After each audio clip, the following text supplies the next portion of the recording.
உன்னை தேடி தல அஜித் சார் பத்தி சொல்லுங்க.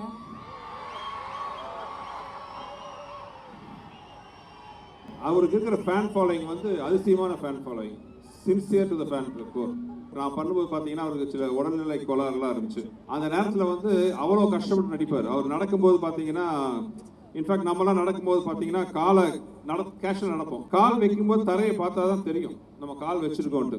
அந்த அளவு ஒரு கஷ்டமான பீரியடில் கூட பார்த்தீங்கன்னா டான்ஸ் பண்ணி ஃபைட் பண்ணி மிகப்பெரிய உழைப்பாளி. அவரோட உழைப்பு தான் வந்து அவர் இந்த உயரத்துலையும் இவ்வளோ மக்கள் அன்போட கொண்டாந்து உயரத்தில் வச்சிருக்கு. அது பயங்கர ஹாப்பியாகி, ஐயோ அண்ணனை ரொம்ப நாளைக்கு அப்புறம் பார்க்கும்போது ரொம்ப சந்தோஷமா இருக்கு சார், பிரம்மாதமாக பண்ணியிருந்தாரு, அண்ணன் சொல்லுங்கலாம் சொன்னார். அப்போ நான் அவர்கிட்ட சொன்னேன், நீங்கள் வந்து தூங்கிட்டு இருக்கிற சிங்கத்தோட பவர் தெரியாமல் ரெஸ்ட் எடுத்துட்டு இருக்காரு, மறுபடியும் காட்டுக்கு வாங்க களத்தில் இறங்குன்னு சொல்லிட்டு இருக்கேன். நான் ஈஸ் ஒன் ஃபென்டாஸ்டிக் என்ன சொல்கிறது ஆக்டர். அவருக்கு இருக்கிற ஃபேன் ஃபாலோயிங் வந்து அதிசயமான fan following, sincere to the fan core. Madhagaja Raja Vishal sir பத்தி. விஷால் என் கூட பிறக்காத தம்பி. என்னோட அசோசியேஷன் வந்து ஒரு long association. It's like a family. 12 வருஷத்துக்கு அப்புறம் மதகஜராஜா ரிலீஸ் ஆன போது அவர் பட்ட சந்தோஷம், நான் பட்ட சந்தோஷம், அதுக்கெல்லாம் காரணமான 3 பேர் இங்கே உட்காந்துருக்காங்க. ACS sir, Arun sir and Madan sir. So இந்த நேரத்தில் வந்து விஷால் சார்பாகவும் தேங்க்ஸ் சொல்லிக்கிறேன். உன்னை தேடி தல அஜித் சார் பற்றி சொல்லுங்க.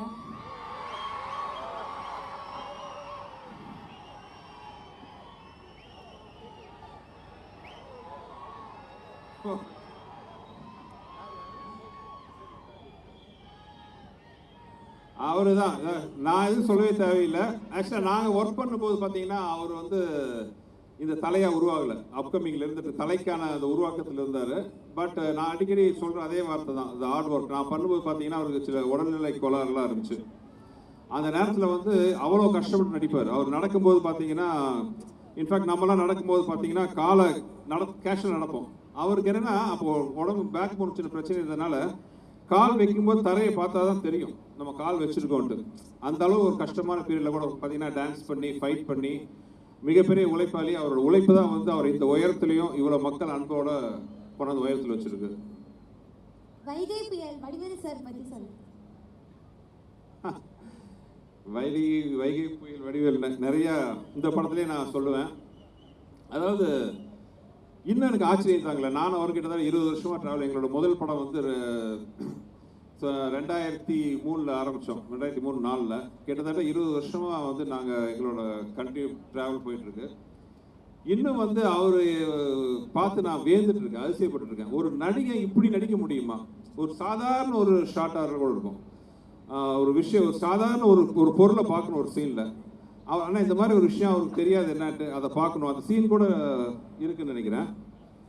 அதுக்கு அவர் கொடுக்குற எக்ஸ்பிரஷன் லெஜெண்டுன்னு சொன்ன நடிப்பில் வந்து வடிவேலில் தான். ஒரு சாதாரண ஒரு சீன் நான் வந்து ஒரு 10% யோசிச்சு, வடிவேலில் இருந்தாருன்னா 10% யோசிச்சா போதும், மீதி 90% வந்து அவர் நடிப்பில் வந்து எங்கேயோ கொண்டு போயிடுவார். So is one master class for எல்லா ஆக்டர்ஸுக்குன்னு சொல்லலாம். லெஜெண்ட். அதாவது ஒரு மனிதன் வந்து இத்தனை வருஷமாக எல்லாத்தையும் சிரிக்க வைக்கிறதுக்கு வந்து சாதாரண விஷயம் கிடையாது. அவர் நடிப்பில் ஆக்சுவலாக வந்து நான் தான் அவருக்கு சொல்லுவேன், அவர்லாம் வந்து இன்னும் பல 100 வருஷம் இப்படியே இருந்து எல்லாத்தையும் சிரிக்க வச்சு சந்தோஷப்படுத்திட்டு. இந்த படம் நான் பண்ணும்போது எனக்கு ஒரே வருத்தமாக இருந்துச்சு. நாங்கள் ஒவ்வொரு சீன் நாங்கள் அப்படி ரசிக்கிறோம். ஆக்சுவலாக அந்த ஷூட் பண்ணும்போது நான் வந்து அங்கே டைரக்டராக இல்லை, நான் ரசிகனாக இருந்து பார்த்துட்டு இருந்தேன். எனக்கு என்ன வருத்தம்னா, அண்ணன் நடுவில் கொஞ்ச நாள் கொஞ்சம் கேப் எடுத்துக்கிறாரு. அப்போ இந்த கேப்பில் அவர்லாம் வந்துருந்தா இன்னைக்கு எத்தனை படம், எவ்வளோ காமெடி சீக்வன்ஸ்லாம் வந்திருக்கும் தமிழில், நம்மளாம் எவ்வளோ பார்த்து ரசிச்சுட்டு போட்டு ஃபீலிங்காக இருந்துச்சு. ஸோ இனிமேல் வந்து அண்ணன் டைலாக் தான் சொல்லணும், சிங்கம் மறுபடியும் களத்தில் இறங்கிருச்சு அப்படின்னு வரணும். Super super sir. ஓகே, அடுத்து நீங்கள் யாருக்கு? வணக்கம் சார். வணக்கம் சார். சார் உங்கள் 2 பேரையும் பார்க்கணும், எனக்கு எக்ஸைட்மெண்ட்லேயே என்ன கொஷின் கேட்க வந்தோடனே மறந்துடுச்சு. ஆக்சுவலாக 2 பேருமே செம மாசாக இருக்கீங்க சார், செம மாசாக இருக்கீங்க 2 பேருமே. இல்லை சார், உங்களை பார்த்த எக்ஸைட்மெண்ட்டில் லைட்டாக கொஞ்சம் எமோஷன் ஆகிட்டேன். That's it. கொஸ்டின் யாரும் வந்துருச்சாமா? யா வந்துருச்சு. சார் இந்த கொஷினை நல்லா கவனிச்சுக்கோங்க. Tom Cruise, Shahrukh Khan and நம்ம சூப்பர் ஸ்டார் ரஜினிகாந்த் சார், இவங்க அவங்களோட படத்தை டைரக்ட் பண்ணுறதுக்கு அவங்களை கூப்பிட்றாங்க. அதே டைமில் Sanjay Leela Bhansali, Stephens and James Cameron இவங்க எல்லாரும் அவங்களோட படத்தில் உங்களுக்கு ஹீரோவாக ஆக்ட் பண்ண கூப்பிட்றாங்க. ஆனால் கால் ஷீட் ஒன்று தான் இருக்குது. ஸோ இப்போ நீங்கள் எதை சூஸ் பண்ணுவீங்க சார்? நடிப்பா இயக்கமா? நடிப்பு வந்து பஞ்சத்துக்கு பண்றது, டைரக்ஷனை விருப்பத்துக்கு பண்றது. ஸோ எனி கிவன் டைம் வந்து என்னோட சாய்ஸ் வந்து டைரக்ஷன் தான். I want to be jack of all trades, ஆனால் I master of one and எனக்கு ஒரு நம்பிக்கை இருக்கு, அது direction. So always I choose my direction over anything. Super. அடுத்து யார் என்ன கேட்க போறீங்க? ஹாய் சார், நான் யதீஸ்வர், ஃபஸ்ட் இயர் MBA படிக்கிறேன். எங்கள் குஷ்மு கல்யாணம் பண்ணி தமிழ்நாட்டு மருமகள் ஆகிட்டீங்க. ஓகே, இப்போ வந்து டேரக்டராக எங்கள் மேம் பற்றி என்ன சொல்லுவீங்க? ஒரு கணவராக எங்கள் மேம் பற்றி என்ன சார் சொல்லுவீங்க? கேங்கஸ் மீட்டிங்ல வந்து தம்பி குடும்ப கதையை கேட்டுட்டு இருக்கீங்களே. இந்த இந்த படத்தை விட்டு மேட்டர் ரொம்ப தள்ளி போயிட்டே இருக்கு. அது நம்ம இந்த படத்தை சம்பந்தப்பட்ட கேள்வியை கேட்டா இன்னும் நல்லா இது கரெக்டா இருக்கும். சூப்பர். பட் உனக்கான பதில் வந்து கூடிய சீக்கிரத்தில் ஏதாச்சும் ஒரு இன்டர்வியூல வேற யாராச்சும் கேட்பாங்க, அதை எடுத்து பார்த்துக்கிறோம். அதேதான், இது கண்டிப்பா தனியா பேச வேண்டிய விஷயம். ஆமா. Okay super. இப்போ நம்ம வைகை புயல் வடிவேலு அவர்கள்கிட்ட கேள்வி கேட்கக்கூடிய நபர் என்னம்மா? சுந்தர்சி சார் கேள்வி நீங்க என்ன கேட்க போறீங்க? கேட்குறீங்க, கேளுங்க. ஹலோ சார், என் பேர் ஹரிணி ஜீவானந்தம், ஸ்ரீ லலிதா மெடிக்கல் காலேஜ்லேருந்து ஃபைனல் MBBS டாக்டர். நான் தான் டாக்டர், 2 நாளா வயிறு சரியில்லை டாக்டர், கொஞ்சம் பார்த்து சட்டு உடனே ஏதாவது சரியில்லாம சொல்லுங்க டாக்டர். சொல்லுங்க. இப்போ பாகுபலி, பத்மாவத் அண்ட் பொன்னியின் செல்வன் போல பிரம்மாண்டமான படங்கள் எங்க சுந்தர் சார் கிட்ட இருந்து நாங்க எப்போ எதிர்பார்க்கலாம் சார்? அடுத்த வருஷம் கண்டிப்பா. ஏன்னா கொஞ்சம் முன்னாடி ஆரம்பிச்சு சில காரணம் தள்ளி போச்சு. அடுத்த வருஷம் கண்டிப்பா I'm planning to to that. Thank you sir. Super. Okay, அடுத்து எல்லாம் கேட்டிங்களா? வாங்க ஐயா. என்ன இந்த விழாவுக்கு உங்களுக்கு சம்பந்தமே இல்லாமல் அங்கே நின்றுக்கிட்டு இருக்கீங்க? வாங்க கேளுங்க. சார், என்னோட பேர் கிரண் செல்வன், நான் MSc விஸ்காம் ஃபைனல் இயர் படிக்கிறேன். என்னோட கேள்வி என்னன்னா, இதுக்கு முன்னாடி நீங்கள் பல ப்ரொடக்ஷனில் ஒர்க் பண்ணிருப்பீங்க, ஆக்டராக, டைரக்டராக, ஸ்கிரிப்ட் ரைட்டராக பல ப்ரொடக்ஷனில் ஒர்க் பண்ணிருப்பீங்க. நம்ம பென்ஸ் மீடியா ப்ரொடக்ஷனில் ஒர்க் பண்ண எக்ஸ்பீரியன்ஸ் பற்றி கொஞ்சம் சொல்லுங்கள் சார். இல்லை, இது வந்து எந்த டைரக்டருக்கும் ஒரு டிலே. இந்த மாதிரி ப்ரொடக்ஷன்ஸ் கிடைக்கிறது வந்து ரொம்ப ரொம்ப கஷ்டம். அதாவது நான் முதலே சொன்ன மாதிரி வந்து ஒரு டைரக்டர் மேலே நம்பிக்கை வச்சு முழு நம்பிக்கை. ஸோ அந்த நம்பிக்கை தான் வந்து எங்களுக்கு வந்து ஒரு மிகப்பெரிய பொறுப்பு கொடுக்குது. அந்த பொறுப்பில் ஒரு பண்ணும்போது படத்தோட குவாலிட்டி நல்லா வரும். ஏன்னா இவ்வளோ நம்பி ஒரு ப்ரொடியூசர் வந்து நம்மகிட்ட படம் கொடுக்கும் பொழுது வேற ஒருத்தர் கதை சொல்கிறேன்னு வைங்களேன். இப்போ நான் உண்மையாக ஒரிஜினலாக பார்த்தீங்கன்னா 20 வருஷமாக இப்போ ஒரு பெரிய ஹீரோக்கள் பக்கம்லாம் நான் அவ்வளோவா போகிறதில்ல. காரணம் என்னென்னா, நமக்கு என்ன பிடிக்குதோ அதை நம்ம வந்து சுயமாக எடுக்கணும். தமிழ் சினிமா பார்த்தீங்கன்னா என்னை பொறுத்தவரை வந்து 3 டைப் ஆஃப் டைரக்டர்ஸ் சொல்லலாம். தனக்கு பிடித்தது எடுக்கிறவங்க, மக்களுக்கு பிடிச்சதை எடுக்கிறவங்க, ஹீரோவுக்கு பிடிச்சதை எடுக்கிறவங்க. நான் வந்து 2வது வகை, மக்களுக்கு பிடிச்சதை எடுக்கிறவன் நான். ஸோ அப்படிங்கும்போது என்ன மாதிரி டைரக்டர்ஸ்க்கு வந்து ப்ரொடியூசர்ஸோட பேக்கிங் இல்லாமல் இந்த மாதிரி சக்ஸஸ் எல்லாம் கொடுக்கவே முடியாது. அந்த வகையில் பார்த்தீங்கன்னா பென்ஸ் மீடியா எனக்கு கொடுக்குற சுதந்திரம் தான் என்னுடைய மிகப்பெரிய பலம். ஓகே சார், நன்றி சார். சூப்பர்.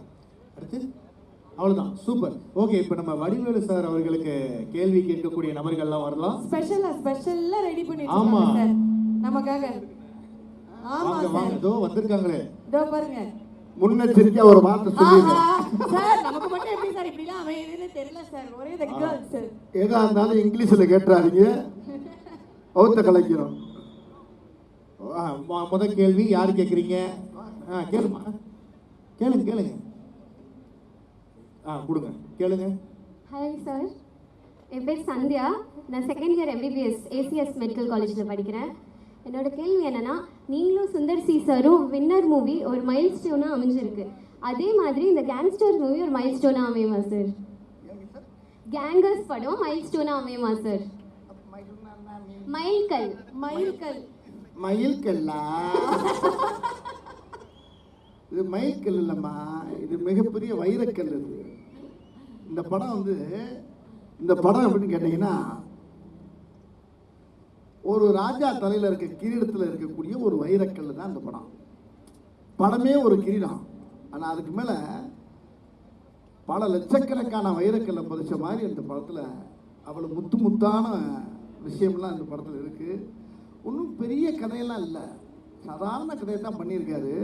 அதை அணுகுணமாக ரசித்து நாங்கள் எல்லாரும் சேர்ந்து பண்ணியிருக்கோம். இல்லை, இன்னும் முக்கியமான விஷயம் என்னன்னா, நான் வந்தவனே கேட்டேன், இங்கிலீஷில் எதுவும் பேசிடாதீங்க, வகுத்த கலைக்குன்னு சொன்னேன்னா, கேட்டேன்னா ஆனால் உங்களுக்கு ஃப்ளோவில் வந்துருச்சுங்கிறீங்க. ரைட், பரவாயில்ல. ஏன் இப்படி சொல்கிறேன்னா அந்த வார்த்தையை, இந்த கதையை அண்ணன் என்கிட்ட சொல்லும் போது, அண்ணே இந்த கதைக்கு என்ன டைட்டில் வச்சுருக்கீங்க அப்படின்னு சுந்தரன்ட்ட கேட்டேன். அதுதானே அப்படின்னு யோசனை பண்ணிக்கிட்டு இருக்கேனே அப்படின்ட்டு ஒரு 2-3 டைட்டில் பேசும்போது நான் எதாச்சும் அண்ணே டீம் ஒர்க்கை பார்த்தோமா இந்த கேங்கர்ஸ்ன்னு வச்சிடலாமே அப்படின்னு கேட்டேன். கேங்கர்ஸா? ஒரிஜினல் பேர் என்ன தெரியுமாண்ணே உங்களுக்கு கேட்டாருன்னு சுந்தர்ஜி என்ன தெரியலண்ணே அப்படின்னு. கேங்ஸ்டர்னே ஒரிஜினல் பேர் கேங்ஸ்டர். நீங்கள் என்ன கேங்கர்ஸுங்கிறீங்க என்னன்னா, ஐயோ எனக்கு கேங்கர்ஸ்ன்னு வந்துருச்சுன்னு எனக்கு தெரியலண்ணே அப்படின்னு சொன்னோன்னே அவருடைய ரொம்ப நட்புக்குரிய வெங்கடு விச்சு இவங்களெல்லாம் கூப்பிட்டு கேட்டார். ஏன்னா இந்த டைலாக் இந்த டைட்டில் சூப்பராக இருக்குன்னு எல்லாருமா சேர்ந்து டிஸ்கஸ் பண்ணி என்னை கூப்பிட்டு, அண்ணே நீங்கள் சொன்ன அந்த தப்பான வார்த்தையை நான் கேங்கர்ஸ்னே இந்த படத்துக்கு நான் வச்சிருந்தேன்னு சொன்னார். இது எனக்கு பயங்கரமான ஆச்சரியத்தை உண்டாக்குச்சு, சந்தோஷத்தை உண்டாக்குச்சு. அதனால இந்த படத்தில் அவர் வித்தியாசமான பேர் அது படத்துலேயும் சொல்லிருங்கன்னு சொல்லி என்னை சொல்ல வச்சுட்டாரு. பார்த்துப்பீங்க நீங்கள். ஒரிஜினல் பேர் கேங்கர்ஸ் தானே, நீ என்ன கேங்ஸ்டர் தானே, நீ என்ன கேங்கர், அது ஏற்கனவே தான் இருக்குல்ல, இப்போ புதுசாக ஒன்று ஆரம்பிச்சிருக்குன்னு சொல்லி ஆரம்பிச்சிருக்கான். அதனால் தப்பாக எப்பயுமே எல்லா படத்துலையும் பேசுகிற இங்கிலீஷை இது நான் தப்பாக சொன்ன வார்த்தையே டைட்டில் வச்சுருக்காரு. ஆனால் அந்த படம் ரொம்ப ரைட்டாக இருக்குது. படம் பாருங்க நீங்கள். Thank you sir. இதுக்கு முதல்ல என்னுடைய அன்பு அண்ணன் சுந்தர்ஜி அவர்களுக்கு என்னுடைய வாழ்த்துக்கள்.